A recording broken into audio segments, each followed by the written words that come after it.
right, this is Chris Guzman with the Bolo Punch Boxing Hour, brought to you by George Rogie Insurance, www.hssp.cc, sportsjuice.com. I'm sitting here live in Crown Point, Indiana, right here on the square at the Registry, which is one of our local watering holes, and I've got Brooke Dierdorff, who is 3-0, all 3 wins coming by way of knockout, and a week ago she was training for a fight, and now she is training for easily the biggest fight of her entire career.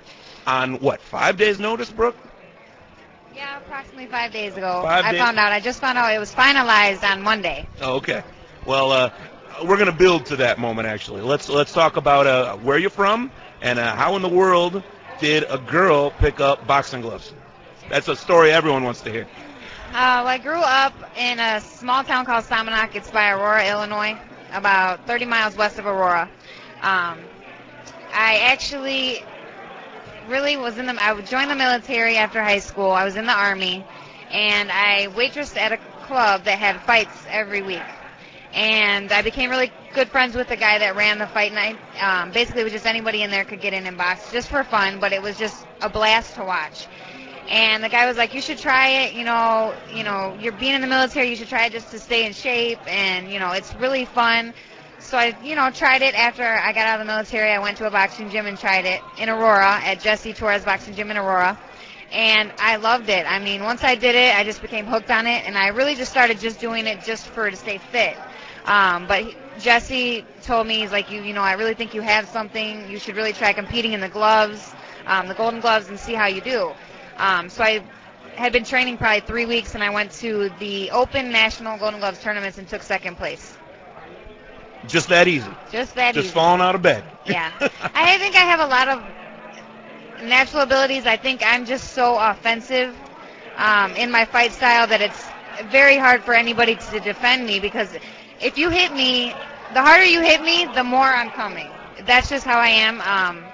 I'm a very aggressive fighter, and I keep coming. It doesn't matter what you do. Unless you knock me out, I'm going to keep coming, and it hasn't happened yet. Well, that is one thing. Me and Emil over here, he's a partner here on the Bolo Punch Boxing Hour. He and I were out at Cicero Stadium a few months back, and we were very pleasantly surprised. We heard there was going to be a women's fight, and saw your face on the poster, and I said, this chick looks mean.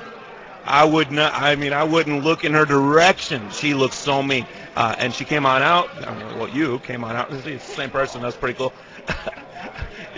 You came on, but you didn't look like this. So that's why I said it like that. But you came on out, and I don't even remember the poor girl's name. I mean, it was your second fight. It was right in the middle. It doesn't even matter what her name was at this point. She's a notch on your belt, and you. I don't know. I mean, there were people there that came to see a great woman's fight, and yes, it was a great woman's fight, but if you blinked, I mean, the damn thing was done. I mean, you demolished that poor girl. You couldn't give her a round or two? Get her esteem up a little bit at least? I mean, that went 4 rounds. She's got family, too. It went 4 rounds. He should have stopped it in the first round, if you ask me. The girl could take a punch. I'll give her that. I hit her so many times I hurt my hand. Really? Okay. Yes. So I don't know how the girl took so many punches, but like I said, I don't stop until he pulls me off. Oh, it's your job to keep going. I mean, that's how it is. And like I said, I am a very classy, respectful woman outside the ring. I don't look anything like I do when I'm fighting. I mean, I don't think I'm all that, but I definitely don't think I'm bad looking. So, I mean, like I said, I'm very classy. I carry myself very well outside the ring, but it's a business, and we can be friends outside the ring, and we can be friends before and after, but when I'm in the ring, I want to hurt you. Yeah. And that's until the ref stops it or the bell rings, then I can be a happy-go-lucky. We can hug, say, great job, hey, girl, hope I see you again. But when you're in the ring, we're not friends. You touched upon your one of your main sparring partners, Rita Figueroa. If she's a sparring partner, she's probably a pretty good buddy of yours as well, if you're training together as often as you say you do.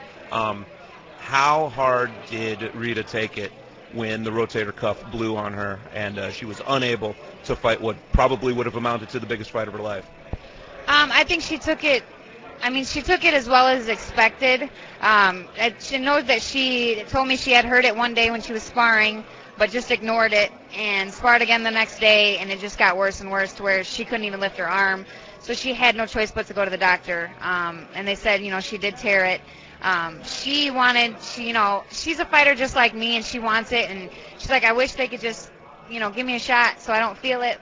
Take the fight and then get it fixed after. Sure. But, I mean, if you really sit down and think about it, she'll be off possibly up to 3 months. That's not that long in a boxer's career. You can come back and you have the same opportunity again. It's not worth your whole career, because if she were to take the fight and tear it even worse, she could be out of boxing forever. So it's not worth, one fight is not worth it. It doesn't matter what the fight is. You can get another opportunity. She's still an undefeated fighter. She's a great fighter. She will have more shots. I think, she took it as well as can be expected. And, I don't know if it helps at all that I'm taking the fight, since Keeping we're from it the close same. to home. Yeah, I'm not sure. I know she said she was happy for me that I have this opportunity, and she's behind me. Yeah. So that's all that matters. Well, I touched upon this during the press conference. I want to get a little more in depth now that we're sitting with you. You got the call, 6 days ago, 5 days ago at this point? And I asked you before, and you gave a very nice, well-spoken general answer, but I want the meat of it now.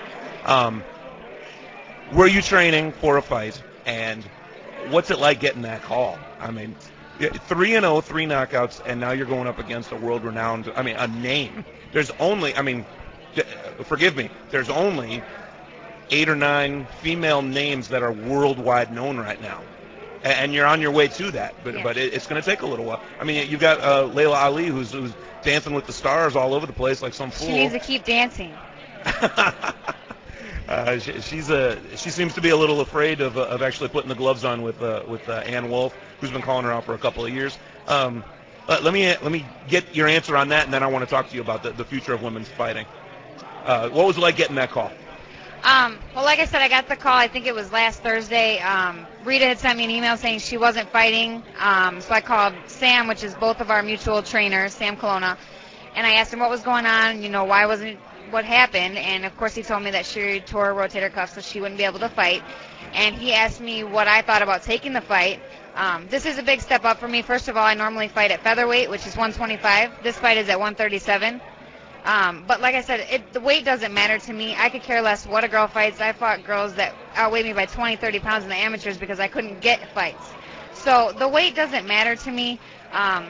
People always ask me, well, what are you going to weigh in at? I don't know. If I weigh in with my clothes on, maybe I can do 134, But it doesn't matter to me.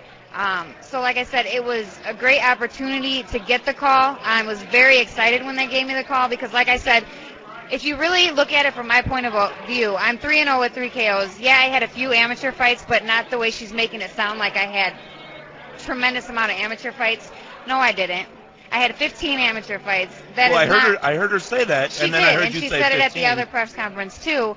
But I think she's trying to make it sound like I have all these fights and I'm so experienced. Don't get fooled by her record, because she's got 50-something fights, Is she expecting to walk through you? I'm sure she's expecting to walk right over me, and she has another thing coming because she will not. And like I said, it's a great opportunity. The way I look at it, if I lose, it won't hurt my record whatsoever because I lost to Mia St. John. So it'll give me more media by fighting her anyway. My name will be out there because I fought her. So if I lose, it won't hurt my record and it won't take me back anywhere. But if I beat her, then I'll be 10 times better than I was before because everybody will know who I am because I beat Mia St. John. So either way, it's a win-win situation for me because if I lose, I still got to fight Mia St. John. I got the opportunity to fight her, and my name is out there more because I fought her, whether I win or lose. And if I win, where's her career going to go if she loses to a girl that's 3-0? Nowhere. Where's mine going to go? It's going to skyrocket. It's going to skyrocket. So there's no way I would turn down the opportunity, but a lot of people are saying, don't just go in there and be another number for her. You will not walk through me. Many people have tried. I've fought tons of girls in the amateurs who had over 100 fights. I fought a girl who had 150 fights, had never been knocked down in her career. I knocked her down in the first round. I'm not somebody that you're just going to walk over. So she's got another thing coming if she thinks she's going to walk over me because I only have 3 professional fights. And I will come out on top. Well said. Mia is a boxer. She uses the entire ring. You tend to work mostly forward, meaning beeline directly to your opponent. Without giving anything away, she's probably not going to be able to see it till after Friday anyway, this interview, or hear it. What's the plan of attack on someone that wants to use every inch of the ring? At first, when I thought about the fight, I talked to Jesse, actually from Aurora, who's a Mexican trainer, and I asked him, what do you think she'll do? And he told me she'll come out fighting because she doesn't know me, and she thinks she's going to walk through me. So he thinks she'll come out fighting at first, and then once I hit her, she's going to be like, oh, she has power. Maybe I need to run. Because I don't know if you saw the Christy Martin fight, but she ran every inch of that ring the entire fight. She just wanted to prove that she couldn't get knocked out. But how are you going to knock somebody out when all they do is run from you? That's not even boxing. I think that me as a beautiful woman, I'm a beautiful woman. But if you're going to be a boxer, you have to be a boxer. You can't worry about your looks in the ring. You can't worry about getting cut and all that. When you're in the ring, it's boxing. It's not about looks and posing for Playboy. That's not what it's about. It's just about doing your job and going home, getting your paycheck and going home. So, that's just plain and simple. Well, you got Joe Frazier's daughter is a fighter. Muhammad Ali's daughter is a fighter. George Foreman's daughter is a fighter. You've got Ann Wolfe. You've got, obviously, your opponent this Friday night, Mia St. John, and a handful of others make up the upper crust of the known name fighters. What do you see as the future of a segment of the sport, women's fighting, where, I'll be honest with you, 15 years ago, it was considered by a lot of people as a novelty, as a joke, as, okay, the ladies want to wear pink little gloves and they want to flip around, and we'll let them. There's a bunch of drunk guys. If a couple of sweaty girls want to swing at each other, there's the worst way to spend the evening. Right. What are your thoughts on the future of women's fighting? I think since I know it really took a hit when $1 Million Baby came out, and I know everybody says that, everybody keeps saying that, but I think that was really huge for women's boxing because everybody saw that and they began to take it seriously. I know back in the day, Christy Martin was the only one that had anything going for the sport. Everybody else, I think, really just did it for the money. And if you're gonna be a fighter, it's good to get the money, but you got to do it because you love it and because that's what you want to do, not just take fights just because you're getting a paycheck and you don't care if you win or lose. And I think that now you've got more fighters that are actually in it for the love of the sport and not for the money. And the more of those women that you get out there, the better fights you'll see because they care whether they win or lose. They're not just in there for a paycheck, so they're going to fight harder.